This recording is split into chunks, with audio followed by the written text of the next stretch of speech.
Hey everybody, Rich Stitzel here from DrumMantra.com. Thank you so much for tuning in. Today I'm going to talk about a warm-up exercise, and we're going to combine it with some foot patterns to turn it into a coordination exercise as well. A lot of times I'm asked, what do I use to warm up? And to be honest, when I'm in the practice room, whatever it is that I start practicing at the beginning of my practice session, that's my warm-up. And I think that having a specific warm-up before I practice, I've never done that. I've always tried to be very intentional with what I am practicing. Therefore, it becomes a warm-up in itself. Now, when you're intentional, that means that you're thinking about a lot of things. You're concentrating on your posture. You're concentrating on your relaxation, your fluidity. You're thinking about your breath. That's a new one for me. This is in the last maybe year and a half or so, I've really been trying to, while I'm playing, think about breathing. Think about breathing for a certain amount of time, breathing out for a certain amount of time, and that really keeps you focused in the moment, and that's a super important part. Your intention to be in the moment that you're in is so vital, because then you're able to pay attention to everything that's going on, and then an exercise becomes a warm-up. If you're focused on being relaxed, if you're doing everything intentionally, anything can be a warm-up. Now, if you jump in and just start going crazy, that's not a warm-up to me. That's a dangerous way to begin, because a lot of people you can get hurt if you just go crazy and if you're too tense and you start off too fast. So I always try to practice with intention, and I always am very focused on everything that I just mentioned. And so that's how I consider my warm-ups. Now, before a gig, it's a little bit different. A warm-up before a gig may be just to do some single strokes to get the arms warm. It might be do some stretches, some yoga stretches, just some things to kind of get the body kind of feeling nice and loose. But that's kind of my philosophy on warm-ups. This can be a warm-up. It can be an exercise. So let's take a look at it. It's a very simple concept. We're just going to be on the pad. We're going to play singles for 1 and 1, and then doubles, and then 3s, 4s, 5s, 6s, 7s, 8s, and then back down. 7, 6, 5, 4, 3, 2, 1. Singles, doubles, triple, 1, 2, 3, 4, 1, 2, 3, 4. Up to 8 and back down. I think someone told me a long time ago that this was something that Vinny did when he would warm up. And it's a great exercise, and I forgot about it for a long time, and I just remembered it the other day, so I thought I might do something with it. So let's just start off with the hands on the pad, nice and slow, very deliberate, thinking about your relaxation. Single, double, triple, 4, 5, 6, 7, 8, 7, 6, 5, 4, 3, 2, 1. Okay, here we go.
Okay, great. Once you've done that, and maybe you do that a couple times, that will help you get warmed up at that nice slow tempo. We're just going to, bump it up a little bit and see how our body changes when we speed it up. You'll notice that at a slow tempo, you're able to do a lot of deliberate motion with your arms. You can be very fluid. You can do a lot of lifting from the big part of the muscle all the way to the small part. When we speed up, you can't do as big of a motion. You have to start, it starts to become here, and it starts to become here. So when you're practicing, just be conscious of tempo and what your arms are doing at different tempos. At a slow tempo, you're able to really stay fluid with big motions, even if you're not playing loud. And then as the tempo gets faster, the motions get shorter and smaller. The muscle groups get smaller. So when you're going fast, you're really starting to learn how to control smaller muscle groups, eventually into fingers. So let's try this exercise a little faster, okay? Here we go.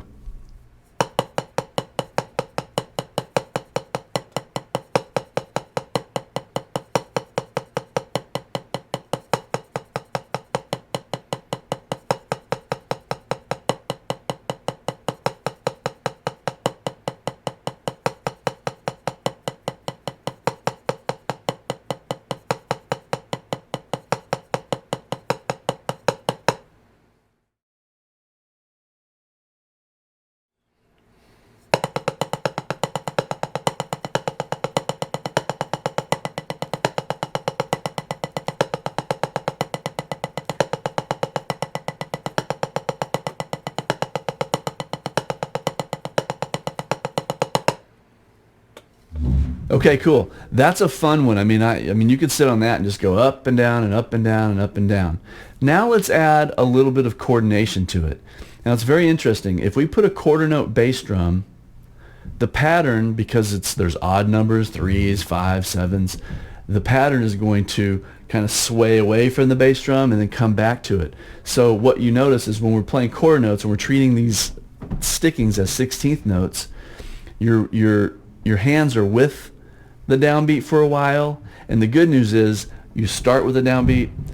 When you get to 8s, you're back with the downbeat, and then you come back down. When you hit 4s, you're back to the downbeat. So there's these little anchor points along the exercise that kind of let you know if you're doing the right, if you're in the right place at the right time.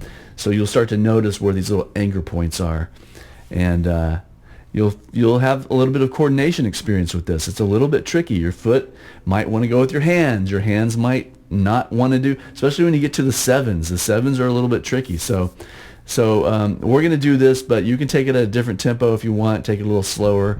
But here's kind of a comfortable performance tempo for this exercise. Here we go.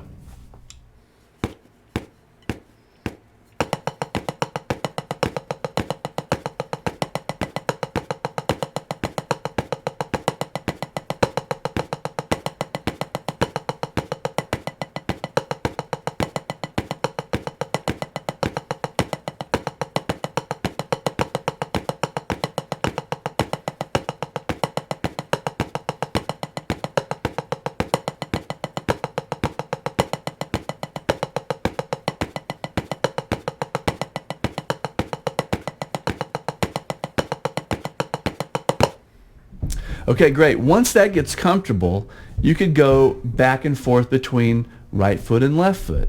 You could do just left foot quarter notes. You could go left foot, right foot. So here's an example of going right, left, kick, hi-hat, kick, hi-hat. Of course, I'm doing it on pads, so you won't hear a difference, but it's just right foot, left foot, right foot, left foot. So the phrase with the feet is wider, and you'll have a little bit of new experience with your hands just by virtue of your feet going back and forth. All right, let's try that one. Here we go.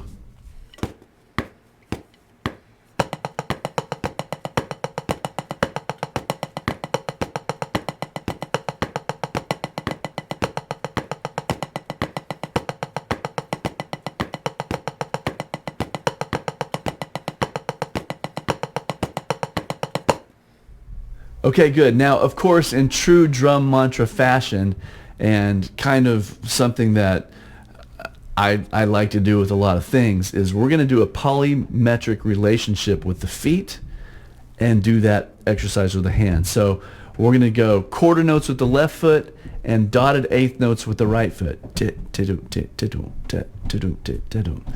if you've been following Drum Mantra, you know that the 3 to 4 polymetric relationship is one of the cornerstones of the work that we do with Drum Mantra. It's such an amazing relationship, and I really think we take it for granted. But there's so much to unpack with that little little relationship that I've spent so much time with it because it's a fascinating rhythm. Okay, so let's try this with the feet. Now, here's the thing. Well, because we're playing a dotted eighth note, and that means that we resolve every 3 beats. Dot, do, dot, do, dot, do. 1, 2, 3. 1, 2, dot, 3. 1, 2, dot, 3. But this pattern is in 4. We're going to have to play the pattern up to 8 and back down to 1 3 times in a row for everything to land back on the downbeat. This is a tricky one. This took me a while. I'm going to be honest. I did not just sit down and play this thing. It took me, I think I spent about an hour practicing this before I got it perfect. So if you think that if it falls apart for you right off the bat, it's okay. I've been practicing this stuff for a long time, and it took me a long time to get it. So have patience. It's totally worth it to get it, though, because your body just feels more in tune when you can do something at this complex of a level. I would consider this an advanced coordination exercise for sure. So we're actually doing, because these are all subdivisions of 16th notes, we're doing the polymetric timetable, singles, doubles, triples, blah, blah, blah, blah, blah, all the way up to 8, back down, with the hands on top of the 4 to 3 polymetric relationship. So there's a lot going on. Polymetric timetable on top of the 4 to 3 polymetric relationship. Let's give it a try, give it a listen, and once you sort of understand the concept, you can play along or start working it on yourself. Okay, here we go.